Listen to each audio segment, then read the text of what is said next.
in 5, 4, 3, 2.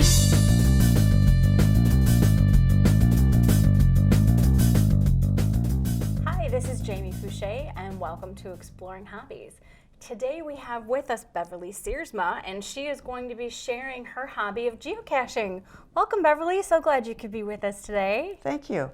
But in the geocaching world, I'm known as Lady B4T. Lady B4T. Yep. That's great. Yep. Mm-hmm. All right. So what is geocaching? Geocaching is quite simply, we use multi-million-dollar satellites to find Tupperware hidden in the woods. Oh, I love the definition. That sounds very exciting. Sometimes it can be. Basically, I have two separate GPSs, one an older one and one a newer one. You take one of these, and someone posts on the geocaching website coordinates to where they have hidden a cache. And you go try to find it. When you find it, you write in the logbook. You can't count it as a find if you don't sign your name in the logbook. Okay. And then you log it on geocaching.com. People do use phones for it. There are several apps, but I find I personally don't like that. Okay. I don't think it's as accurate. When I take my handheld and go find one that somebody has placed with a phone, I have more of a problem finding it because the coordinates aren't as Off. yeah. Okay. Mm-hmm. And also, when I've used my phone, it eats up the batteries like crazy, so I don't really like that. But people do it, and if that's what they have, go for it. Yeah. You know. How did you get started in geocaching? In the summer of 2005, I read an article it was the Free Press. Huh. It showed a reporter who followed two teams to find caches in Heritage Park in Farmington Hills here. And I thought that was interesting. I thought that sounded fun, so I did more research, and I bought myself a beginner unit, just in case I didn't want to do it. And then I found my first cache, which actually was in the library in Farmington Hills here. And then I was hooked. I went and found out more traditional caches after that, and 10 years ago, and I'm still doing it. And that was it, huh? Yep. You found one treasure and that hooked ya. Yep, yeah, definitely. How did geocaching get started? The history of it is in May of 2000, President Bill Clinton changed the selective availability, turned it off, so that you and me, anybody with a GPS unit, could use the satellites for locations. And the next day, May 3rd it was, a guy named Dave Elmer in Oregon decided that he would see if other people on his user group could find something that he hid.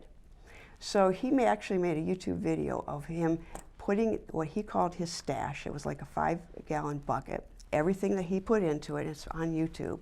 And then he went and hid it and posted those coordinates on his user group. I believe it was the next day or something like that. People went and found it. And then they were posting on the user group, and other people were hiding things, and it sort of just grew from there.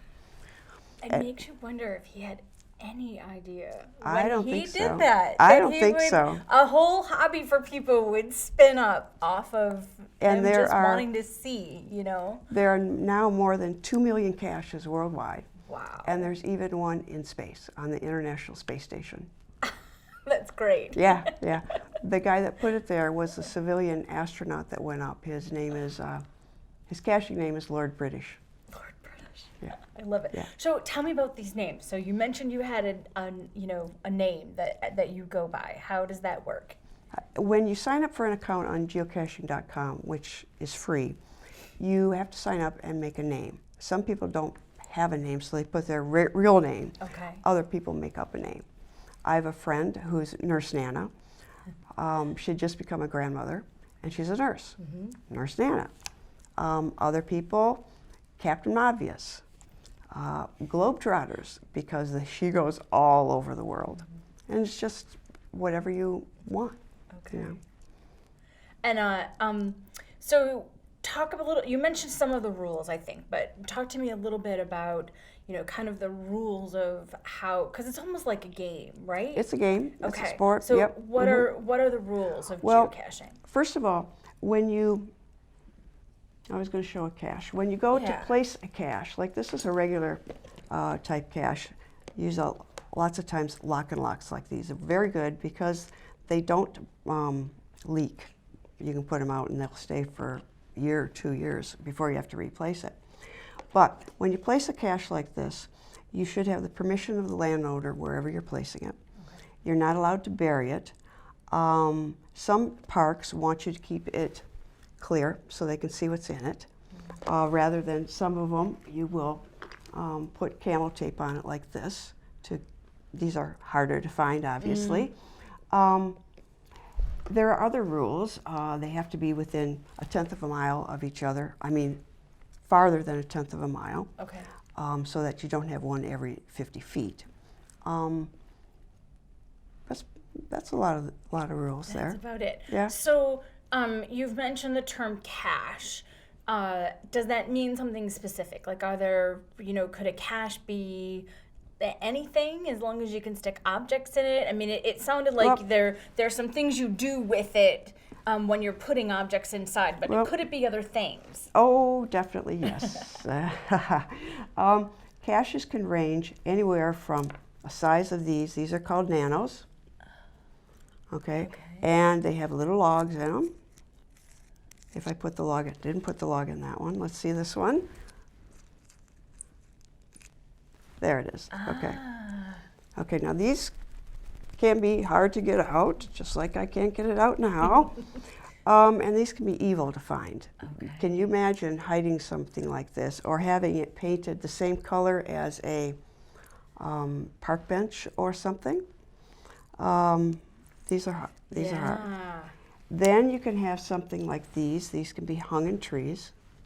They all have logs in them. Not big enough to put any swag in them at all, but you will have a log in there. Slide it down inside. Okay. Yep, you can put it anywhere. Matchstick containers work real well. All these ones I've shown so far are micros. We call these micros. This is sort of between a micro and a small. This is called a Mighty Mega. Okay, and I had one that was hung in a tree like this inside of a hollow tree. It took some people quite a while to find it. Inside the tree? Yes, inside the tree. Not even just hanging on the branches, but in the tree? Inside the tree, yes. Okay. Yes, so you had to actually get in and look up. Yeah. Then you get into these sizes, which I've shown. Inside the caches, all the ones I've shown so far should have a logbook of some sort. You'll find maybe swag. Swag is short for something we all get. Okay. Like this one has a lanyard, some kids' toys. They like to go on treasure hunts. Yeah. Here's the headset, whistle, little compass. And when you take something out of a cache, you are supposed to trade. Okay. And you so trade fairly. Leave something. Yes. Take something, leave something. Trade fairly, trade even, or trade up. And if for some reason you take something out and you didn't realize it was that expensive or whatever, then what I've done in the past is the next cache I go to, I put more in that one. So sort of paying it forward. Okay. I have found the one I was thinking of, I was talking about it, it was a movie card. And I didn't realize, but it had $10 on it. And I didn't leave $10 in there. So the next cache I went to, I put extra stuff in. And that was really nice. Then they get bigger. This is an ammo can. And some people do use the plastic ammo cans. I had out here in Farmington Hills, I had 4 of the real metal ones that I painted and everything. Unfortunately, they were all stolen. Oh. Yeah, I was bummed out. And then they get larger from that. I find some that were a size of a 5-gallon pail. And one guy actually made one, looked like an ammo can, only it was so huge, it was up to my waist, and I could not reach in and reach the bottom of it. To get to what was Yes, inside. and that was in his driveway. Yeah. So they are all sorts of different things. Yeah. And then there are different types of caches. We talk about letterbox hybrids, and I don't know if you've heard about letterboxes before. That has gone on for years and years and years and years and years, way before geocaching. Okay. There's a story that they have, and they follow the story. And when they get and solve the puzzles along the way and take the clues, when they get to the end of the puzzle, they will find a box something like this. Kind of like what you do in a road rally or something, where you're solving things, and when you solve it, it leads Yes. you to the Yes. next. Yes. Okay. Yes. And there are times when, like in Heritage Park, there was a letter box that was 75 feet from my cache, and people were finding that, thinking my cache was way off. But it was the letter box that was, and we didn't know about each other.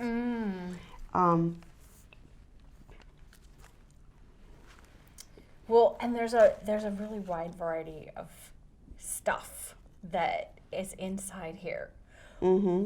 Talk to me about some of the things that you found. Okay. In caches like this, there may be travel bugs. Okay. Trackables. Now, this is an example of a trackable. You have the tag here, and it has its trackable number on it. Okay. And you can log it on geocaching.com, and you can find out where it's been and where it goes.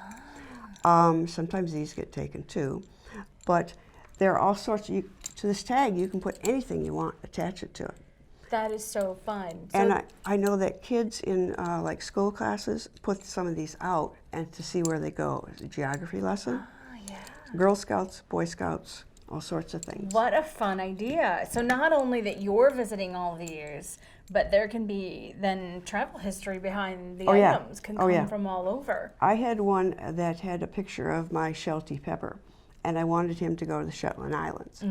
He went from here to China, to Hong Kong, to England, and then somebody brought him on their honeymoon down to Puerto Rico. Aww. And in Puerto Rico, he was lost. Oh. So I can start him out But again. he had quite an adventure, it sounds like, before he got lost on the honeymoon. Yes. Well, actually, the story is somebody from the Coast Guard station there picked him up. Oh. And disappeared. Maybe he was drowned. I don't know. But his picture is gone. All right. There are some other trackables which I'm very much into, which are geocoins. Early geocoins, like this is the personal one that I had made. My trademark or whatever is the bee, and I made this in 2006. We dropped these in caches or traded them. It's not trackable. It is numbered. Okay. The very first one was made by a guy, his name is Mountain Bike. And if you find a mountain bike, oh, you scored the holy grail. Yes. And then right after I made this, Groundspeak, which is geocaching founder, they decided to put tracking numbers on these, or you couldn't sell them on the forums or anything like that. So now pretty much everybody makes them trackable. For instance, this one I had made for a Mardi Gras event that I had. And this one was for a leap year day event that I had.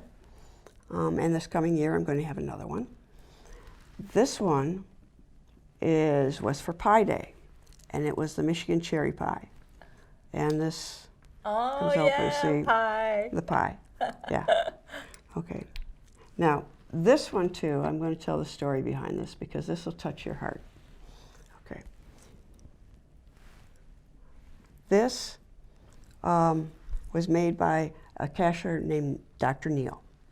And the sad story behind his wife, Kathy, had died in a car accident. And he got into caching and sort of came out of his shell a bit and got more and more active.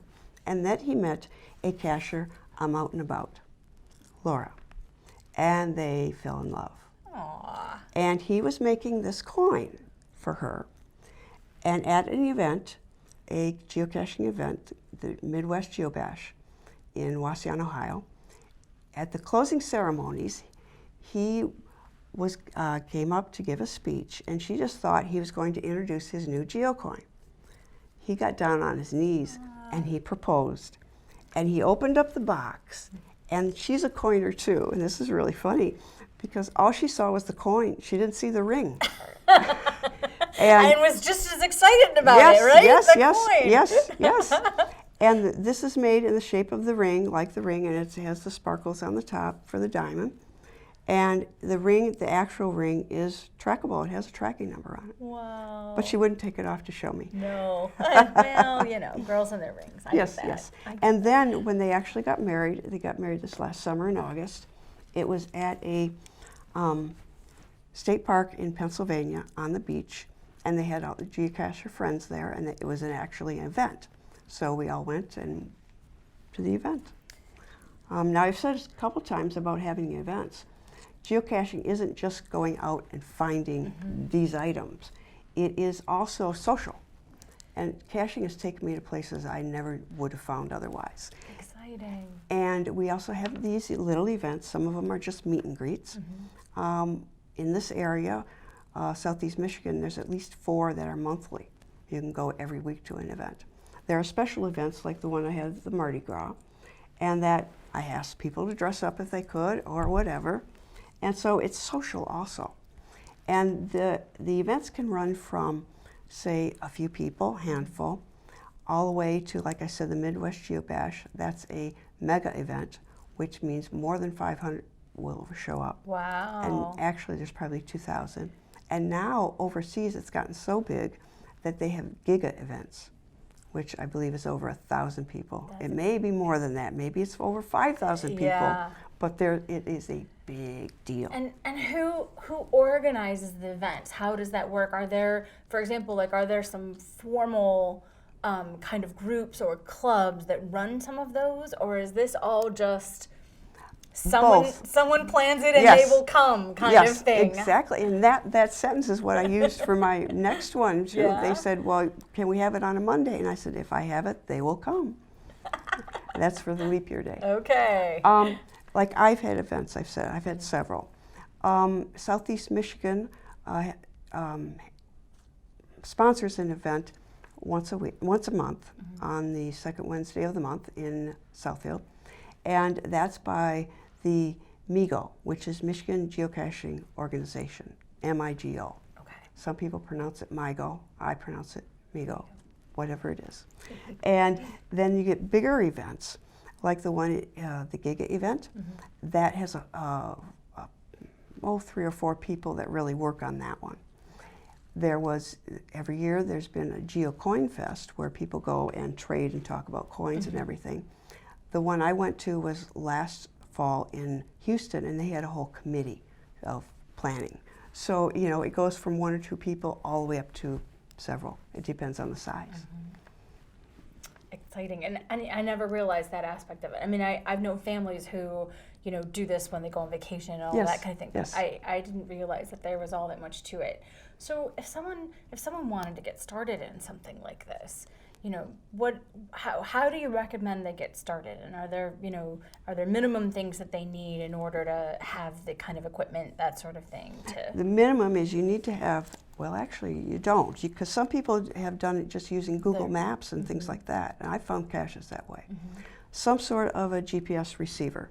Okay. This happens to be mine. I bought it used on Craigslist. You know, eBay, I prefer Craigslist because I can go and hold it and everything. Or you can go to REI.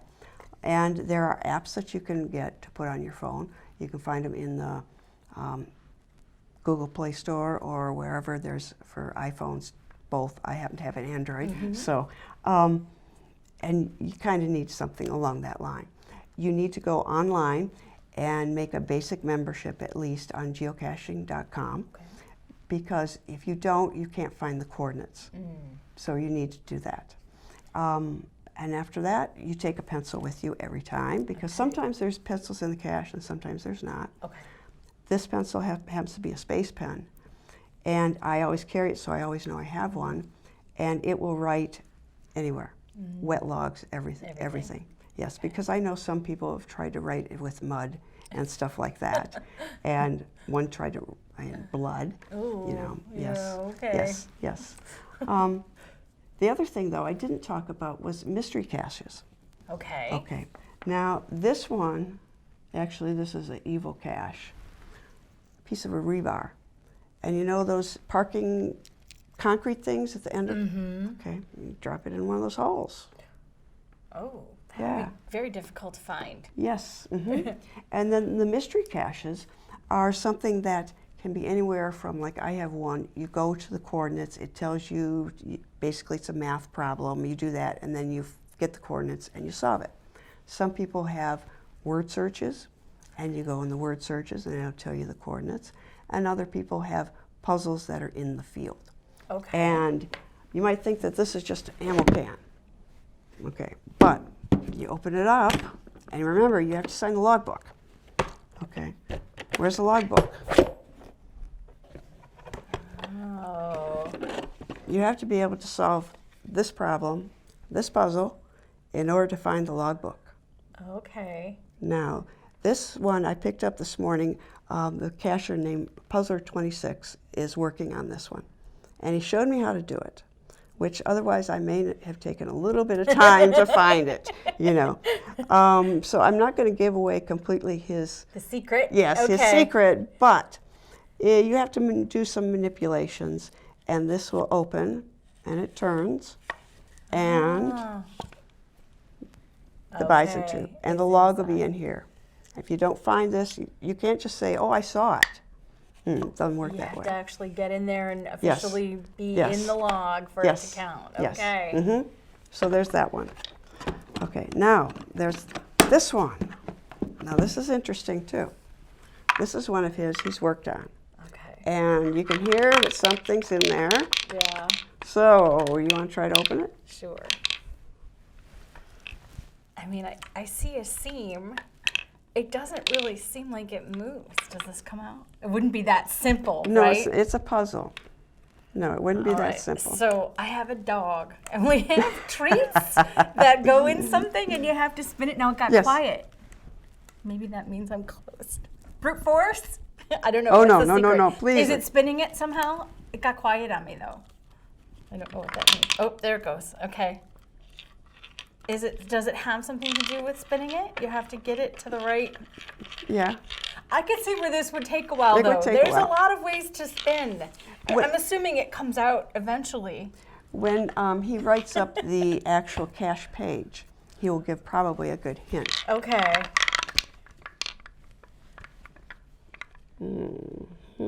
Now, do I remember how to do it? He showed me once. I feel guilty now for doing this to my dog, but it does keep her occupied for a while to get the treat out.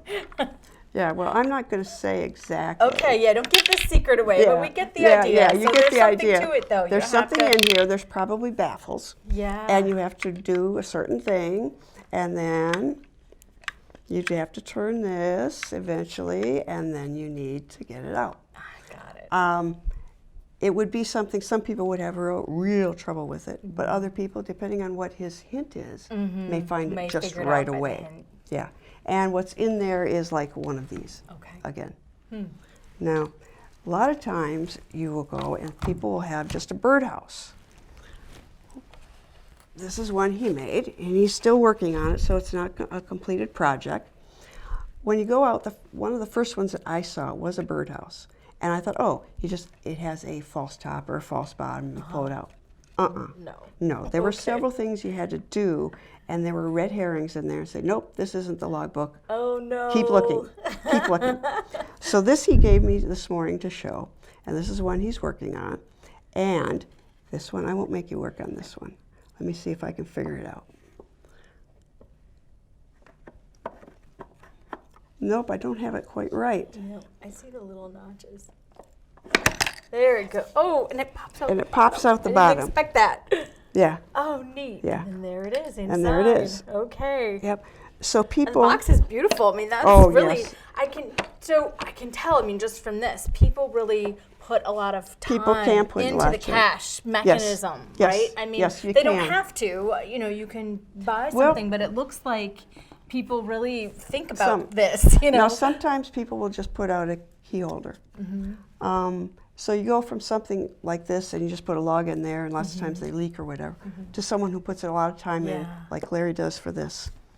So you can tell, and his name is Puzzler26, Okay. and you can understand why. Yeah. You know, and he loves doing that. That's his thing. That's great. What is some Tell me some stories about maybe some of the more interesting or unexpected things that you have found at a geocache. Geocaches are supposed to be family friendly. And so when you find some things that aren't family friendly, you remove them. Okay, well, that's good. Okay. Yeah. Yes. You also are not supposed to leave knives or matches and things like that, or anything that has an odor to it, or any food, so an animal doesn't get it. Okay. I personally haven't found really any unusual things, but some things that I have found that I enjoyed was I found a movie card, a pass card. And when I picked it up, I didn't realize that it was had anything on it, and it had $10. So I went and saw a movie, neat. and that was really neat. Yeah. Some people will leave in caches a treasure or something, a special gift for somebody that is the first to find. And one time I found $5 for that. Worked for me, paid for my gas. Yeah, there you go. But there are a lot of stories, and a couple that I treasure. Actually, it's in Novi. There was an area where they were building an industrial park, and there were 5 caches in there. And so I put my car, I backed it up into an unfinished street. It was just 2 car lengths, and I faced it out towards, it was a long straightaway. I went and found my caches, signed the log, and I'm walking back, and I see a cop car pulling up, and I thought, oh no, maybe I wasn't supposed to park there. Oh no, what's going on? So she comes around and she looks at my car and walks all the way around the car, and she says, are you okay? Yeah. Well, what are you doing? I'm geocaching. What's that? So I explain it to her. She says, okay, and still stern face, what am I doing? She thought I was drag racing. And my instant reaction was, drag racing in a Taurus? Oh no! I couldn't understand it. Well, I later found out that people do soup up Tauruses. Oh, I see. And when I said I lined it up on a straightaway, they had problem with drag racers there, and I drove along and I saw where it was marked off for the quarter one. Another time, my friend Nurse Nana and I were caching. We were looking for a multi-cache, which means that you don't just sign the logbook at the first one. There's different stages all along there. Okay. And this one happened to be 9 stages. At one of the stages, it was along Metro Parkway, and there was a little entranceway where you could pull a car. There was a culvert there over the ditch, and a gate into the golf course. We obviously weren't going into the golf course, but I pulled in there and parked. And we were looking all over for that stage. On the other side, there was a mail truck that came by, and all of a sudden she turned around, made a U-turn, and came and parked and jumped out and said, "Are you okay?" Oh yeah, we're geocaching. Apparently, when she went by first, Ann had leaned down because she was going to look in the culvert. And the lady thought that I was pushing her into the back of my car and was kidnapping. Abducting her. Yes. Okay. So it was funny, not funny at the time, it's funny, but I was really glad she stopped, because in this day and age, people would just ignore things. But we explained to her and told her, yes, we were fine. And then we laughed about it. That's funny. So there are all sorts of things. Lots of stories, lots of places to go. And it's taken me to places I never would have known before. I've lived in Farmington Hills since '78, and there were little parks around here that I never knew were there. It takes you to historical sites, all those historical markers that you drive right by. It takes you to some of those, and I found out different things. And I have a puzzle cache on Halstead between 11 and 12 Mile. There's a pond there. And I give in there the history of, since I moved here, of what has happened to that pond. Yeah. And when I first moved here, people would fish on there all the time. All the time. And that's where I taught my kids to ice skate. And one time we were skating on there, and we recognized another skater. It was Mike Henneman, a relief pitcher for the Tigers. Wow. And I said to Eric, my oldest son, you probably could go over and shake his hand. And he said, no, Mom, it's his free time. He's with his girlfriend. Aw, And wanted to be respectful of yes, that. he was. That's nice. Mike saw and knew we knew who he was, and Yeah. he started to come over, and I went like this, no, and he gave me this puzzled look, like, okay, fine. Yeah. That summer afterwards, we were at a tiger signing session, and he was there, and we were last in line, so I asked him about that time. He said, oh, the boys could have come over, and I said, I knew you knew, but, and he got all red in the face. Aw. And no, because the reason he left so fast is he fell and split his pants. Poor guy. And that's now Oh, in my cache story. Yeah, that's a And that- great story. And it takes people to, now you can't fish, you Yeah. can't ice skate there, but they do have an observation little deck where the fish will come up and everything, and that's where I can see take them. people there That's and great. tell them that story. That's great. Well, Beverly, thank you so much for sharing everything about geocaching. I know I learned a lot. So if our viewers would like more information, where do you recommend that they go to get that? The place to go to find the coordinates and a lot of information is geocaching.com, and that's geocaching.com. All right, we'll get that link up. The local organization for Michigan is the Michigan Geocaching Organization, and that's mi-geocaching.org. And I'm actually an officer of that too. And they have, we have a winter social. We have, in the summertime, there's events. We just got finished with having Fall Fun Day, which was in near Brighton, and it's all over. Okay, great. Thank you again. It was really nice to meet you. Thank you. And that wraps up another episode of Exploring Hobbies. Please look for future episodes.